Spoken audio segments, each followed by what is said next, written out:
دیکھیے کہ حضرت امیر حمزہ رضی اللہ عنہ وارضاہ، میں تو سمجھتا ہوں کہ اگر حضرت امیر حمزہ رضی اللہ عنہ وارضاہ آپ صلی اللہ علیہ وسلم کے وفات تک رہتے تو ہو سکتا ہے کہ وہی سب سے پہلے خلیفہ بھی بن سکتے تھے، کیونکہ جو آپ صلی اللہ علیہ وسلم سے جو تعلق تھا اور ہر کام میں آقا کریم علیہ السلام نے جو فوقیت دیا کرتے، سب میں علیحدہ مقام منفرد مقام و مرتبہ تھا۔ جتنی جنگیں ہوئی ہیں ان سب جنگوں میں سب سے پہلے علم بردار، علم اٹھانے والے حضرت امیر حمزہ ہے۔ ہجرت ہوئی ہے، آقا کریم علیہ السلام تشریف لائے مدینہ منورہ ربیع الاول شریف میں۔ سب سے پہلا معرکہ ہوا رمضان المبارک میں، پہلی ہجری صرف 6-7 مہینے کا وقفہ ہے۔ 7ویں مہینے میں آپ صلی اللہ علیہ وسلم نے پہلے سریے کے لیے، یعنی سریہ وہ جس میں آپ صلی اللہ علیہ وسلم تشریف نہیں لے گئے، غزوہ وہ جس میں آپ صلی اللہ علیہ وسلم خود بذات خود تشریف لے گئے، اس کو یہ فرق ہے دونوں جنگوں میں۔ کچھ غزوات کہلائے جاتے ہیں، کچھ سریہ کہلائے جاتے ہیں۔ غزوہ جس میں حضور اکرم صلی اللہ علیہ وسلم بنفس نفیس موجود ہوں، جیسے بدر، احد ہے، خندق ہے، خیبر ہے۔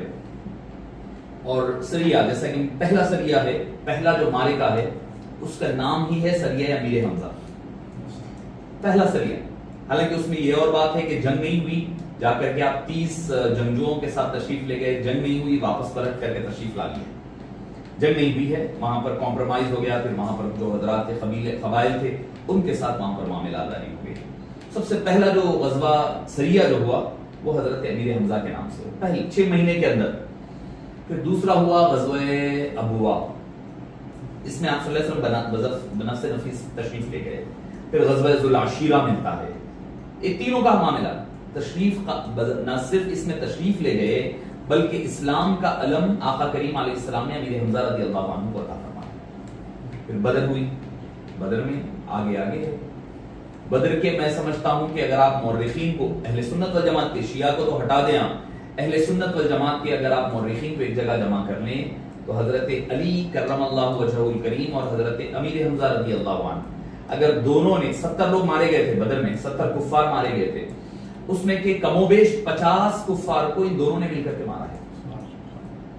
آپ کہہ لیں کہ بھئی دونوں جو ہے مین آف دا وار ہے، سمجھیے آپ، مین آف دا میچ نہیں، مین آف دا وار ہے، مین آف دا وار بولیے، دونوں کو ملا کر کے آپ جو ہے ایوارڈ دے سکتے ہیں۔ ایوارڈ ان کو دینے کی کیا ضرورت ہے؟ میں بتا رہا ہوں کہ بھئی اصل ان کا جو کارکردگی اسلام کے لیے جانثاری رہی ہے، بے مثال ہے، بے مثال، ایسی ہمیں کہیں نظر نہیں آتی۔ پھر اس کے بعد ہے غزوہ احد جس میں آپ کی شہادت ہوئی، تو غزوہ احد لے لیں اس میں بھی وہ شریک، غزوہ بدر لے لیں اس میں بھی وہ شریک ہے، غزوہ ذو العشیرہ اس میں بھی وہ شریک ہے، غزوہ ابوا اس میں بھی